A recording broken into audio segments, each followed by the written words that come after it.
What's up, guys? Welcome to another episode of Clairvoyance. I'm your host, Solid Jake, joined by my beautiful, less beardy co-host, Sia Steve. And we've got two wonderful guests tonight. We have Kevin Knocke and FourCourtJester. Jester, you're playing with your balls. I am indeed, sir. Why don't you introduce yourself? FourCourtJester, aka Sean Delaney, if you're into the meat space kind of thing. But yeah, commentary for almost 5 years now, mostly RTS and MOBA related. Currently enjoying Heroes of the Storm as with you fine gentlemen. But also head admin over at Heroes Fire, creating some really awesome tools there, and got some things in the pipeline. So I'm kind of everywhere right now. Yeah, you're a man of many talents, that's for sure. And Kevin Knocke doesn't fall too far from that. Kevin, why don't you tell us a little bit about yourself as well? And apparently I fall a little bit from that is what you're insinuating, so I get it. It's cool. No, hey guys, I'm Kevin Knocke. I've done things in StarCraft and Heroes for a few years. Used to work over at Blizzard. Now kind of doing my independent talent thing and streaming a whole bunch as well. So yeah, I've been doing a little bit of consulting work on the side. I've been doing a lot of Heroes community tournaments, and I'm oh so pumped about the future of Heroes, which I hope we get to talk about here. Oh yeah, oh yeah. Now, Matt, you've introduced yourself many times before, but for anyone new to the show. So I'm Sia Steve, also known as Matt. I know there's two different names, but you'll get used to it. I run a lot of events for all kinds of games. Right now I'm focusing on Heroes. I'm one of the mods over at Our Heroes, Heroes of the Storm. So you can check us out there on Reddit if that's your thing. You can come talk to me there. I don't know, I just do all kinds of stuff. I do a show with you. I sometimes show up on Town Hall. And we do a lot of fun stuff. So, well, we do a lot of fun stuff indeed. And tonight we're doing some really fun stuff, interviewing these two guys about, you know, Heroes of the Storm, of course, but more specifically, we're going to be talking about how you guys even met each other, because you guys have been casting together quite a bit. We're going to be talking about Kings of the Storm, a new series you guys are going to be commentating this coming weekend. And, of course, BlizzCon, that's the hot topic. And, of course, there's a few other things we'll throw at you in there. But let's start off with BlizzCon, because that is the hot topic. Now, it's kind of a controversial thing, and we're not going to talk about the controversies behind that, because if you guys are interested, you guys want to hear a debate on BlizzCon and the fact that they invited teams and not necessarily established teams, you can go check out my VOD on YouTube from Town Hall last night. But what do you guys really expect to see out of BlizzCon? Now, Kevin, as a guy that comes from Blizzard, you might have to hold your tongue because you might have some insider information. But yeah, I'm still under NDA for a lot of stuff, so I will nod and smile occasionally when you guys talk about things. So that's perfectly fine. But Jester, what do you want to see out of BlizzCon? What do you expect? Because we know a little bit for Heroes, but Heroes specifically. Well, when they first came out with it, they said that there was going to be a tournament. And I guess technically that's still true, but at the time we didn't have any kind of information. It's just is it going to be invite? Is it going to be some kind of big exhibition thing? Is it going to be sign up and the best teams go forward? But if you recall, this time last year, we didn't have really Hearthstone out on the table at all. But we did have a major tournament with all the big names that were doing Hearthstone. So Blizzard repeating that, coming here to the suit here for the publicity, it's not really that unexpected. Did I expect to see EG Cloud9 in them? Hell no. I mean, I've never heard of any of their interest into Blizzard things at all. So that really did take me by surprise. But they said there's going to be a tournament. There's still going to be a tournament. And that's really all I'm kind of going to BlizzCon for anyway. So, speaking to the teams, Cloud9, Liquid, EG, and Fnatic. Now, Fnatic has publicly said this is not going to be a permanent roster. Do you think all four of these teams will then attain a permanent roster, maybe keep the one they have, and then continue forward with Heroes? Liquid. Well, yeah, Liquid is the best out of the four teams that you mentioned so far. But yes, I do think they're going to pick some more rosters going forward. I mean, we only have a very small population of players in the game right now compared to what it will eventually be when the game comes out into full release. So yeah, I would totally expect them to switch up their rosters, but continue on afterwards, so long as people want to tune in and check it out. I mean, if the opportunity's there, teams will take advantage of it. All right. So what do you think? Do you think that there's enough drive right now for... I think what Jake's trying to say is, is there enough drive in the game for those big names to stay in it regardless? That not necessarily that they're going to pick up the best of teams. You don't think so? But that we have so many community events happening. We have leagues and stuff popping up. Do do you think that in a very short amount of time it'll be worth the return on investment, or do you think that teams or sponsors are just kind of getting in right now to get their name out there, say that they're like kind of supporting the scene? I mean, to me, it's like you will see that whenever the population of the gamers increases. So for right now, I think that this is very much, for publicity for a lot of the teams. It gets a lot of their big faces that maybe have fallen out of favor in some other games on a big stage. I think it's a good way to promote their sponsors as well, because these are players that are sponsored and they're supposed to be giving returns to them. This is a big opportunity for them to do that. And I do think these teams or these big organizations will pick up Heroes teams later on, like once we have the millions of people involved in the game that want to be, and we have that more reasonable tournament circuit happening. So really, you don't think we're going to see those immediate pickups, but once the community is getting more than 1,000 viewers for an average event, what's the threshold? Do we need to hit 10,000 viewers every weekend? Like, what's the threshold that it needs to hit? No, I mean, like, well, okay, so I have a weird perspective on this because I did a lot of sponsorship stuff with the IPL in the past, and like, it all depends on what sort of ROI sponsors and teams are looking for. Like, if you want just max numbers or something like that, then it's not going to be until you have 50,000 person events before you have, or 50,000 viewer events before you have a bunch of people that are tuning in. But like, for low-level sponsors and stuff like that, there's no real like threshold. Like, we're waiting until this hits 10,000 viewers per episode. Okay. They're just looking for sustained, continued growth. And if that projection is looking like you're going to have growth long-term, then yeah, they'll probably invest, even if it's a small amount. All right, makes sense. Just to add on to that, I mean, if you look at the story of Smite and how it kind of went from beta to alpha to beta to open to now basically a top 3 MOBA. Personally, I consider it number 3, right behind League of Legends and Dota. They didn't have 10,000. They had maybe 1, maybe 2, but they kept at it. They kept consistently doing it. Teams then eventually signed on. Numbers kept rising, and now they're a top 3. So I don't think they're going to be waiting for kind of a big number. But if you can consistently draw and build upon it, sponsors are going to be happy because they're growing a brand that is not going to go anywhere. Yeah, that's absolutely right. It's all about the growth story for sponsors. If I look at a sponsor and I'm like, guys, I have 500 people watching every week, but it used to be 200 3 weeks ago, and it's slowly building over time. That may be enough to attract small sponsors to see a future in the game. Now, commensurately, whenever I'm scaling that up to a large organization, I can look at them and say, great, look, there's these community events out there. They're doing very well for themselves. I have put on an event. I've gotten 5,000 or 6,000 viewers. We expect this to continue to grow. That's when sponsors will step in. But if you even went to them and were like, I've had 25,000 viewers consistently, but it's never grown over the past 2 years, sponsors may shy away from that. So there's no viewer number that you have to hit. You just have to keep convincing sponsors that what they're investing in is going to grow over time.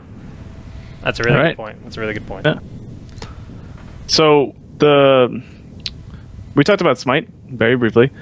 Sorry. So the differences between Smite and League and Dota, they're all pretty apparent. How do you guys feel about the differences between Heroes and those types of game right now? Like, what's the one thing, you don't have to say necessarily one, but what's the big thing that drew you to Heroes where you're like, okay, this is worth me playing. Like, I really like this game. Why should I keep playing it? Well, I'm going to jump into that and say that I've kind of invested in this for years. When I did MLG League of Legends in 2011, I was talking to Blizzard about Blizzard Dota. I mean, it's gone through its various phases, but eventually it ended up as Heroes of the Storm. So I've been looking at it for years and years and years, and then eventually the alpha comes out, and kind of like my realization came true. Just like, I'm actually in the alpha, just like years ago they said I could be. To me, that it was a wonderful feeling of fulfillment. And then, of course, all the lore. I've been a huge Blizzard fanboy. And in fact, the sole reason I got into video games is because 1993, I think it was, Warcraft, Orcs and Humans. I was 8 years old. I beat the game. It was amazing. Warcraft 2 came out. I was mind blown at the time. I mean, I was like 10 or something, right? They're the sole reason I got into this business. So if they're coming out with a MOBA, a genre that I really, really enjoy, I was going to be there regardless. Yeah, and a lot of it is the same reason for me. I have a special place in my heart for all of the Blizzard characters. It was Warcraft. Me, it was Brood War. That was what I got into when I was a kid. My 9-year-old ass liked to sit on my grandpa's computer and play tower defense games all night and stuff like that until the crack of dawn. Yeah, like this. Thank you. Yes, like this. That was the first true hardcore gaming community to me, and I was still even young at that point, but I was still playing for hours and hours, and I became invested in Blizzard titles from a very young age. So for me, there was that lore component to it that I just enjoyed so much. But speaking specifically for this game, I've played a few MOBAs in the past. I kind of missed the original Dota boat way back when because I was playing FPS games at that time. And so I kind of missed the MOBA boat until a few years ago when I started playing a little bit of League. And it did draw me in. I played a fairly significant amount of League. But I've played some of the other ones, and they're fun.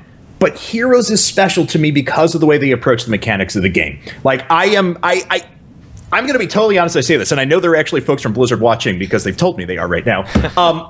I honestly, about a year and a half ago, was not a believer in this game. I was playing early alpha builds and stuff like that when I was part of Blizzard, and I was like, okay, this is fun, but I think, you know, there's a lot that needs to be done here. And over the course of the next 18 months, as I watched the game develop, and as it was awesome to be part of the team for a while. I actually got to sit there and be one of the producers on the Heroes team. It really turned into something special. And by the end of my time there, I was having more fun with that game than maybe any other game that I had played.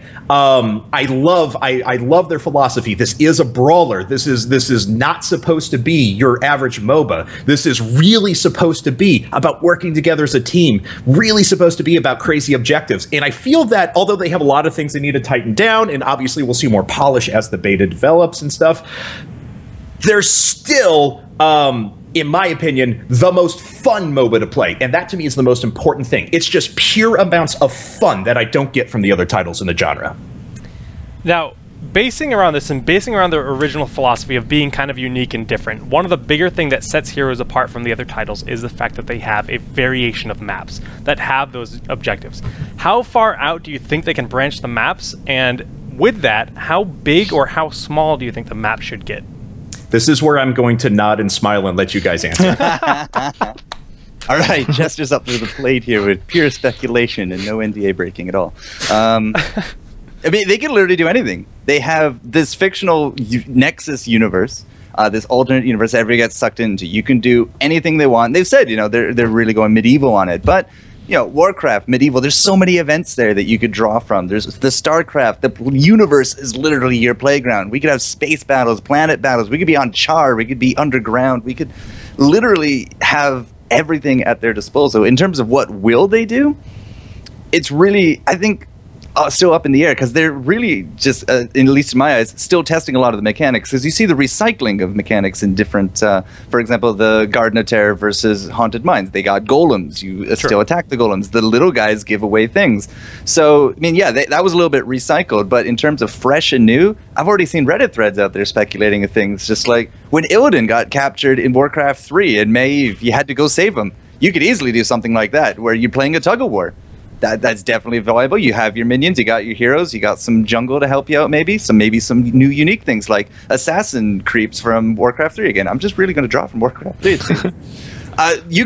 They really could go a long way with this, but you know, tug of war, capture the flag, not necessarily just kill each other's bases. I mean, they have a lot of room for innovation here.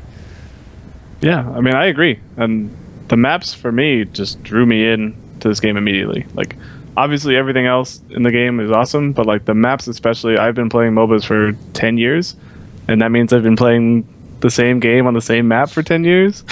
And so it's just like the second that I saw there was multiple maps, I was like, yep, this is happening. This is my game. I'm in the same boat as someone that comes from Smash Brothers, which has stage striking, and then I went to StarCraft 2, also has map striking. I looked at League and Dota, and it's like, it's just one map. Yeah. I mean, so... Yeah. Just pretend that they struck everything else except for that map forever. So obviously I can't talk about like specific maps that are coming up and stuff like that. However, what I will say though, from the perspective of the design team, something that they're very passionate about is seeing how far they can push the envelope and seeing how crazy, cool, and fun and innovative they can be. So do not expect them to settle down and just be like, all right, I think we have the perfect balance of craziness. No, they're always going to be trying new, innovative, wacky things. So... And just to get the last thing I want to build up on here is that in League of Legends, I covered Summoner's Rift, I covered Twisted Tree Line, I covered Dominion, huge Dominion okay, not so huge Dominion size, but we had pro teams, we had the people sponsored, there was tournaments, there was enough of a scene to breathe life into it, but Riot did nothing with it. And I think this is another big selling point, is that Blizzard is going to support these maps. They will be in competitive play. And I thought that was a huge failing on their part. They had such a great community dedicated to this. I did numerous Dominate Dominion tournaments, and I love the Dominion scene even more than Summoner Turf because it was more action-packed, shorter games, and you got to see a lot of variation of strategy rather than just the same old boring thing. Worlds is coming up, yip-de-doo. You can pretty much guess at this point, who's the favorite, what heroes they're going to play. In this, you have a big chance here to be very different from the other games in this genre. So I'm going to take that and run with it. So for anybody out there that doesn't know what Dominion is, it's a 3-point capture system where you have to run around the map, and it's 5-point now, rather, where you have to run around the map and you capture things, you get points, and the person who hits the most points or the appropriate amount of points wins the game. And it starts a lot faster than anything. Like, there's no lane phase in that. You just go and you fight. And so, like, it's a really neat idea, and it's just super fun. And that was the closest thing that I saw when I came to Heroes. It was like, all right, I played League for a long time. It got boring, like you said. The meta got staled out, and I was like, oh, I want something else. I want something fresh. And then I come in here, and, like, granted, I know this game is still very young, but what we've seen in all the competitive matches so far is a pretty decent diversity in all the games. Like, I haven't seen, with the exception of a couple of games, I haven't seen anything where it just replicates over and over and over, and you're just like, okay, they're going to be playing this. Yep, all right, it's happening. And you kind of like roll your eyes and wait for the game to end. But like Heroes, like it feels different. Like with the maps, with the heroes, with the way that they push the envelope, they really accelerated the game. I love it. And go ahead. Oh, no. Just to quickly build on what you were saying, like, I'm exactly the same way as you, and I really do believe in this destabilized meta, and I love it. Like we go from week to week, and we're like, okay, well, probably going to see Arthas here. We're probably going to see, but it's like there's still enough weird stuff in there that it shakes it up. And would you be surprised, just given the nature of this game, if 1 week all of a sudden a pro team was like 4 supports and Sergeant Hammer, or something? Like, that's obviously not a good comp, but you understand what I mean. Just doing something crazy off the wall, it's still totally possible in this, Right. I mean, we saw something like that in the most recent tournament. We saw Glorious do like this crazy push strat that like we haven't seen. It was just Asmodee and Tassadar, and like they're just promoting minions left and right, and you're like, we haven't seen promote at all in like. And that's because you didn't have Asmodee. Right. Yeah, that's true. And so it's like oh my goodness, like what is happening here? Like the game just switches so fast, and it's great. I love it. But it also gives you that viability of having multiple maps where a team can prepare. I mean, granted, we have the draft process, but a team can kind of prepare a specific strat for a specific map. Hey, we know we're going to play in Garden of Terror. We know this one, like, kind of gimmicky strat that will only work on this map. And it's kind of like StarCraft 2. You have that build ready for this map. It's almost like, all right, if I proxy gate here, I get an auto win on this map kind of deal. So it's a cool thing that adds to the esports element and the fun element, keeping the game fresh. So I think it's just really good all in all, having multiple maps here in the game. This was kind of supposed to be our introduction question, but we didn't actually open with it. But how did you guys actually meet each other? Because we see you guys casting together, and it's wonderful. But how do you guys know each other? How far back do we go? I don't know. Couple of years, IPL times. I started watching Kevin before he got picked up by IPL. He was Cat's Pajamas. Yep. And I tuned into a random StarCraft stream, and he's like, if you follow me on YouTube, I will read out your name. I was like, look at this guy looking for all this attention. But hell, 1,000 names later, damn. I mean, that clearly worked. And I've been watching him ever since, because that voice. Oh, that voice. Oh, jeez. Yeah, and we had FourCourt do a lot of stuff with us at IPL as well. So I knew him then, and as soon as I had left, the Blizzard organization, FourCourt gave me another shout and was just like, "Hey, we've got these Heroes events coming up. I know that you've casted this before. I enjoy casting with you. Would you like to do it again?" I was like, "Well, obviously, yes. I would like to get back into casting as quick as possible. It'd be great to cast with you." And we did, I think the only time we've actually ever met was PAX East earlier this year, back in March. April. Yeah, that is correct. Yeah. I don't know. I got pictures, and I got this T-shirt because I won it. It was great. That's right. Kevin's like 6'4". I don't remember the number. And I'm just sitting there like, that's my number. Holy shit, it's my number. Like, yeah! And he's like, oh my god. We didn't rig it at all. Like, it was amazing. Not even slightly. It's I got it. I got everything. So Kevin, did you look at Jester and be like, I swear to God, this was not rigged? Like you knew who he was as you handed it to him, or? Yeah, absolutely. Well, we had said hi just briefly right before that and stuff like that as well. Funny. So, but it was just funny because, we were just reading off. And the funniest part, too, was like we went through 3 names before we got to his of people that just didn't bother standing around the booth. So he got like incredibly lucky because he was one of the last prizes and we had to skip over people to get to him. So. I called back to the Blizzard employee, the one that had given me the tickets. I didn't know his name, so I asked, "Hey, can you go get him in the back?" He's like, "Why?" He's like very suspicious. Like, "Oh, I won. I wanted to thank him." It turns out that was the 4th winning ticket he'd given out that day. Nice. Wow. Good luck. Wow. Very Literally cool. the man to talk to. Yeah. Right. So looking at Heroes of the Storm as a new title, not only, I mean, it's in alpha. It's very fresh. It's very new. It already has a budding esports scene with a very passionate group of people playing and producing content for it. Where do you guys think it's going to go? What's the expectations in the next year? Oh my God! I mean, that's jeez. That's as open-ended as a question could possibly get. Now, to be totally honest, like I think it's going to have a reasonable scene. Pretty much any major MOBA. And let's not kid ourselves. There are going to be millions of people that play this. It is a major Blizzard release. There will be millions of people that play this. So there will be enough people and there will be enough interest to put something on. Pay no attention to viewer numbers until this game has been out for multiple months afterwards, though, because only then will you start to see the appetite for esports of the people that are actually involved in the game. Well said. If I had to guess, I would say that this has a pretty successful chance to be in esport, just given how exciting the game is to watch. One of the biggest problems that I have going back and playing League now is that for the first 15 minutes of the game, I was like, I want to quit killing minions. Oh my God, I want to stop this. I never want to see another minion for the rest of my life. Be sure I would have fought 6 times by now. The game would be over. And so I think just purely from an exhilarating, fun perspective, this game is going to succeed. How big it will be, I have no idea, but I think it'll have its niche. And going off the viewer number thing, it's just like, we have only really just kind of the stuff, the HPL, ESV, Kings of the Storm. That's really all we have to gauge right now. And I'm sorry, but 6 months from now, when we have ESL doing weekly things, when we have whatever NA organizations pick it up, when we have Korea, OGN is very likely in bed with Blizzard at this point. So those numbers are just going to go like this. And it's not really a fair comparison to say anything about it now. So as I said, ignore the numbers for now. Obviously, only the people interested in watching this are those that want to get into it or those that are already into it. There's very little, cross-promotion because it's so hard to get into the game. But once it explodes, I'm not going to say it's like Hearthstone, where it kind of just takes off like amazingly well. But I would not be surprised to see BlizzCon hosting a World Finals next year from all the regions sending their teams and all that jazz. All right. First off, shout out to all the people that actually watch it. All those numbers that they just told to ignore. You guys are awesome. Thanks for tuning in. I'm telling you to ignore the people, just the number. It's okay. It's okay. I know. But I mean, for what it's worth, we do get a lot of people that are actually dedicated already. So I like them, and they're awesome.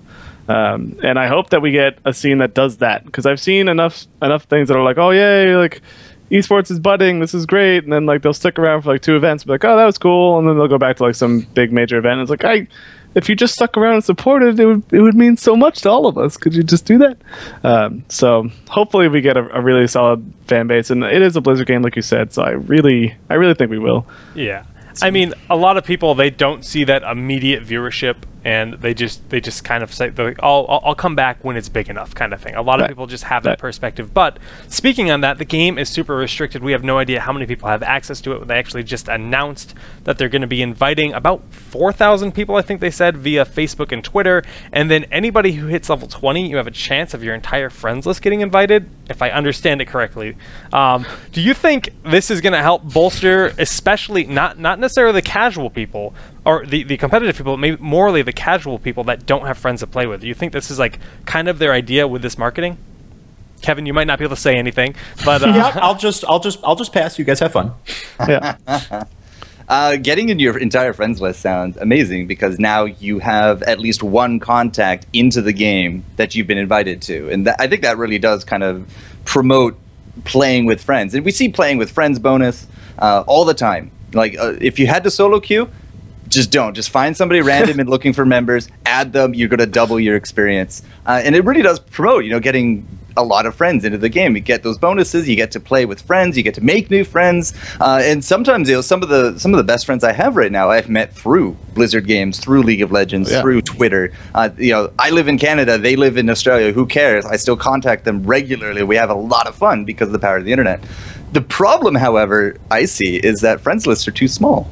So it might be a little bit small right now. Fine. Yeah. And one thing I do want to say, again, kind of from like a philosophy perspective from the design team, I had a great conversation with Dustin Browder once, and we were talking about that because it was way back earlier part of the alpha. There were people involved. It was out in the public, and there was like an insane amount of experience for playing with your friends. And someone actually went on the forums and was like, I think this is an exploit. Oh, this is too much. You're actually like, there's so much experience here. And Dustin was like, are you kidding me? He was like, I just made you want to go play a bunch of games with your friends, and you're wondering if that's, oh no, I gave you experience. Oh crap, like that's, I should probably hold that back. No, I mean, he was like, yes, it's working as intended. We want as many games to be played with friends as possible. That's actually hilarious. I just want to say that when somebody was like, hey, did you see the news about the friends list? And I was like, oh, they're increasing it. This is awesome. They're going to make it bigger. But it was actually the invite. So I was a little, I was excited and upset at the same time when I finally read the article. I don't know what they're going to do in terms of solving kind of that idea, because Heroes is definitely a game you can fill your friends list 3 times over. Without a doubt. I think the problem's more that their list of games is growing. Now I play Diablo 3, Hearthstone, Heroes of the Storm. I know, it's not a problem games, and I have friends on all those games. So it's like when it was just World of Warcraft and StarCraft, that was fine. But now I've got 3 more titles on there, so it's getting a little bit crowded, and I have to delete about 20 people a week. But so moving forward with the esports conversation, Matt started this tournament series called Kings of the Storm. We hosted Kings of the Storm last week, and you guys are going to be cast in this weekend. What are your thoughts on just like making these productions? It's kind of makeshift. It's kind of hard to do. But like, what's the big drive, and how can people get involved if they want to? Well, from a production perspective, and I'm not trying to downplay like any of the makeshift, but like this is pretty easy to put together, to be totally honest. Like I've navigated the waters at Blizzard and done video production there, so setting up a community stream is a bit more manageable. I think I can handle that. No, but like as far as people wanting to get involved, it all depends. I mean, if you already have the game, the best way to promote the game is just to play it with people that are on and get excited about it and want to watch events. I mean, right now it's like, don't get into wanting to help the Heroes community purely because you think, oh my god, I'm going to become famous. There's going to be 100,000 people that'll watch it all. No, that's not happening for a while. There's not enough people in the game yet. Just get involved if you feel that you love the game and you want to start setting up something for the future, because that's what the game needs the most right now. People that are passionate about setting things up that'll scale well whenever we have millions and millions of people in later. In terms of the production side of things, I mean, it's not something you should probably jump both feet into. It's something you should definitely ease into. So there's a lot of ways to screw up a broadcast. There really is. But at the same time, just stream your own stuff first. Like get it, as I said, ease into it. Then start kind of going a bit more complicated, a bit more complicated, a bit more complicated. Like Jake, I saw your stuff this weekend. You're splicing in 2 computers into one. You had both your mics set up. You probably have a heck of a lot of equipment that an average person doesn't really have. So go slow. But there's no reason to not do it. Just like Day Night said, jump in, just do it. Like, what do you got to lose? Somebody's not going to like it? Great. I mean, you'll find somebody that will. True. And what did you bandwidth? Maybe $1 or $2 on your internet costs? Like, you have a big chance to do something if you really want to do it. And as Kevin said, you need the passion. The passion will drive it. If you do it and you hate it, like, it's going to shine through. It's clearly going to shine through. Mm-hmm. If it's a job and you hate it, like, you don't want to do it. You drag your feet, you cut corners. But if you love what you do and you really keep at it, that enthusiasm, that passion will shine through, and that will connect to your viewers. Totally agree. Yeah. Wise words. Wise words indeed. Matt, do you have more for us? I think because we covered the topics I wrote down. I mean, we did. That was great responses. That was too smart for me. I don't know. I don't know what to do. I mean, we can touch on, so I guess going off what Jester just said, doing what you love to do, and it shows, it comes through in whatever you're doing. And I'm going to kind of deviate here and split into individual topics. Jester, you work with Heroes Fire, and you've done a ton of stuff already. We have guides from you guys, we have talent calculators, all that stuff. What's the drive behind that for you? Like, do you just want to do that for everyone? I mean, I know you've said it already. You've been involved with all kinds of MOBA stuff, but like, why is Heroes the one that you sit down and you're like, yeah, I'm going to do this and I'm going to do a really good job on it? Like, what was that about? When I saw my very first Blizzard game, which again, like 1993, 1995, we're talking ancient history here. Shoutcasting didn't exist. The technology wasn't there. The internet was still fledgling. Like, it's really a huge media engine compared to what it used to be. But what did exist to me was just watching the game play, just watching it unfold, and that mesmerized me. And that's why I started taking up programming. So that is my career. I went to school for it. I did computer engineering. I did computer science. I have a bachelor's somewhere. I have no idea where, but I have it. But that to me was always my drive. I wanted to be a video game programmer. I wanted to join Blizzard. Those were the two big things. I kind of did one and then I abandoned the other because Blizzard takes the best of the best and I'm only so good. So I took those talents elsewhere. I took them to the web. I see you that face, Kevin. Best of the best. I mean, you were there. Clearly my statement stands. He's like, oh. But so I took it to the web. I love doing websites. I love doing the programming. To me, it's a thing of beauty to create a tool from start to finish, taking it from design to concept to implementation and having it work. There's no better feeling except perhaps an awesome cast from me. So castings, yeah, for 4 years. I've been programming a heck of a lot longer. So creating tools for my passion, which is this game currently, it's like a double plus feeling good. All right. I kind of feel that same way about tournaments. That's why I run them. Exactly. All right, we're talking about passion. Well, I want to know what hero that you're most passionate about that you want to see added into the game. So one hero that presently is not in Heroes of the Storm, you got to pick one. Can be anything. Anything Blizzard related. Lost Vikings, you name it. And Kevin's not allowed to dodge this one. Well, no, I'm not dodging. Because I could say any name, you would have no idea if they're in development or not. So, exactly. But I'm thinking. Also known as the first one he says is going to be the next release. You heard it. Yeah, that would be hilarious. That would be really funny, actually, if it just happened to be that way and he didn't know it, and he's like, oh, that's awkward. Well, we know that there's models for Kael'thas and Sylvanas, so we can't put those on the list. And Jaina now. I mean, you can say that Cho'Gall, Rexxar, they're all there. They're all like they've been confirmed through videos. They exist somewhere I actually don't in know the which database. ones have been confirmed or not, so I'm just like, wow, these are names. I don't know if I should react to things. They've been confirmed. But for the name Jaina? Oh, trust me, I lurk. Good. They're all confirmed. But for me, honest to God, Deckard Cain. So, like, more than anyone else, how badass would it be to see a Deckard Cain hero? Especially, like, if he was just as slow as you thought he would, but he just opens a can of whoop-ass no matter where he gets. And I said can of whoop-ass because it's 98. So, yeah, that is the hero that I really want to see. Deckard Cain, just because it'd be hilarious. I'm going to go also Diablo-based because I've spent a heck of a long time on my monk on Diablo. Yeah. We have monk. Witch Doctor, we have Barbarian, we have Demon Hunter. We have Diablo Interior. Like, where's my monk? It's coming. I need to spinning kick people in the face, okay? So the issue with that is the Diablo franchise doesn't have a support in the game yet, and Monk is probably the closest we're going to get. Are you all right with that if it becomes a support? He has a lot of healing in his kit. Like, he's got a lot of support. I mean, you have I run monk. ZDPS, yeah. Yeah, I'm one of the just top do that. ZDPS Do a support monks. monk. Why not? That would be really like a half tank, half. Actually, that would be really cool. If they just put ZDPS monk in, that would actually be really cool. Now, like, he could pull things and he could debuff them. He could buff your party. That would be really neat. Yeah, Serenity, Circle of Healing, not Circle of Healing, that's the wrong one. Breath of Healing. Breath of Healing. Yeah. The spinning kicks, Palm, like the you could do Explosive Palm. Yeah. And with the talent system, because I suspect there's going to be another iteration of the talent system sometime before the new year, which I've been really prepping the talent systems on Heroes Fire, so I can extend it like that. I really suspect they will have an option for a lot of these guys for the different roles. Like Malfurion could become a battle Malfurion or a support Malfurion instead of just kind of the limited bases he has. So adding a monk as support, but later on giving more of a damage or a tank, like make him a warrior. Like he could do anything really. I think that would be really cool. Well, I'm going to throw one out there just because I always say Sylvanas. I know I've asked this question, and Sylvanas is my most wanted. But we know she's coming, but how cool would it be if the Innkeeper from Hearthstone was a hero? The dwarf? The dwarf. I like that. I Does like he that. throw cards at people? I mean, the options are insane. Like, Leroy Jenkins could be an ability. Like, there's a lot of things that could just become abilities. Like, and they could just take... Yeah, exactly. There's a lot of cool options they could do. So, I think that'd be really cool to see. And Cast Cold Blood on Valor.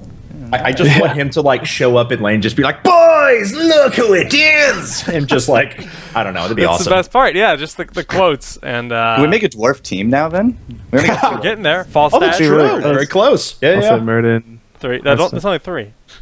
It's not Yeah, even that's close to only 5. God. It's majority. Count it. What else we got for dwarves? Are there? I mean, what's the king dwarf's name? Magni. Magni. Magni. Okay. But he's kind of indisposed in lore right now. Doesn't matter if he's dead. But okay, I mean, come on. Paul's What dead, does the but exactly? granted, I was about to say. Like, I love the shirt little guy. like the writers are some of my favorite people on the Heroes team. To be totally honest, like I've had the pleasure of being able to go through and just like listen to all the mass dialogue they've recorded for the various different heroes and stuff.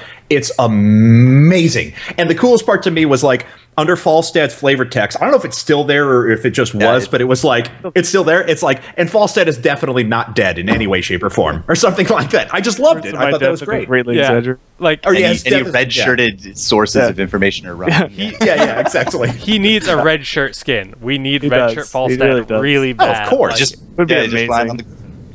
Although it would go over a lot of people's heads, but it would still be it's amazing. still awesome. Like, anybody that gets it, I mean, it's just perfect. Like, it's An Easter egg, more or less. Yeah. Right, it would be Well, I think that does it for our interview. So why don't you guys take the floor to yourselves and actually just promote whatever you guys want to promote. Time is yours. Knocke? Okay, sure. Go ahead. Yeah. All right, sounds good. I'm so nervous now. Guys, so I pretty much right now am available on any website / Kevin Knocke, Twitch, Twitter, Facebook, all that stuff. And pretty much streaming every day. I play a fair bit of Heroes on stream. I play mostly Heroes at night, though, with people while yelling. So I probably need to stream more of that because it'd be awesome. But I play a lot of Hearthstone, a lot of Heroes. I try to be very interactive with fans and stuff like that. So if you ever want to drop on by, please do head on over there. We'd greatly appreciate it. And will we be seeing you at BlizzCon to some capacity as a attendee?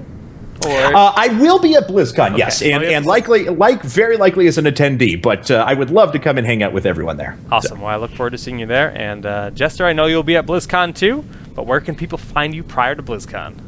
Prior to BlizzCon, basically anything out there. FourCourtJester is me. Nobody else has that moniker ever. The 3 court's dead. The 5 court's yet to be. So it's all about the 4 right now. But Twitch, Twitter, YouTube, Facebook, FourCourtJester. It's where I typically hang out. You can also find me again, heroesfire.com. I got my own PM system there. So anything about the site you want to see, feel free to hit me up because we have some really cool stuff in development that I can't tell you about at all. But Awesome. When it does get closer to release, don't worry, I will be making a big fuss about it because, I can't. The fact I can't talk about it. I'm excited. That's great. Other than that, but we are doing a lot of casting, as we said. HPL is actually tomorrow. We got you guys on Saturday. Kevin is producing Saturday, so it's going to be a big test. I have no idea where I don't know where he is. Yes, but it's going to be a big test for him. So we're going to be there hanging out all day. But I think basically, he can handle it. Yeah. Basically, what you're saying is that what Kevin just said in the earlier part of this is going to be Said it's tested. Yeah, he's like, it's easy. We got this. No big deal. I'm not going to be publicly grading him, but It's okay. All right, I'm CS Steve. You can find me anywhere that has CS Steve on it. Just Google it. I'm there. You can find me on Reddit.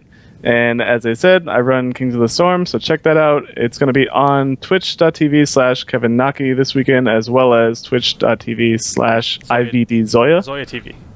Zoya TV. Isn't it? His Twitter you're is- right. his You're right. Twitter is His Twitter is IVDZoya. His Twitch is Zoya Twitch is Zoya TV. Inconsistencies. Right, I should know that, but it's okay. Hey, it's he's sponsored by a team, sort of. So that's cool. And you and I, Jake, are casting another tournament, an Asian tournament actually, and it's called Champion of New Maelstrom. That's going to be cool. More information will be coming about that tomorrow. Yeah. That's going to be like 30 games probably we're going to cast over 2 days. And it's pretty neat. There's some big names from America in there, and there's some rising stars from across the Asian region. It's a global event. It's going to be cool. Yeah, it'll be really neat. Medium graphic settings. It's already done. It's already done. No more lag in the mines. That'll be good. So yeah, what Jester's referring to is we cast Kings of the Storm 2 this past weekend, and every time we went in the mines, it would just lag up my machine. So that problem has been fixed via graphic settings. And you can find those VODs and everything about me on youtube.com/SolidJakeGG, and it's just SolidJakeGG, Twitch, Twitter, and YouTube. Very easy. We have a lot of really cool Clairvoyance interviews over on the YouTube channel. We have Idra and LZ Gamer for one. We have Chef and Heyoka, Dunk Train, a lot of big Heroes personalities, Symbiote Gaming, Dreadnought Arthalon, a lot of your favorite guys and heroes. If you guys want to see an episode where we just kind of sit down with them, talk about the present things in the community and a little bit about themselves as well, definitely go check out our previous episodes. I think that does it for our episode here today. It was wonderful having you, Kevin Knocke, and you, Jester. I mean, it was great to finally sit down with you guys and chat about the Heroes community. I'm excited to see where this game goes and where you guys go with it, because you guys are doing a great job overdoing your own things. And until next time, thanks again for tuning in to Clairvoyance. And have a good one. Yep, peace.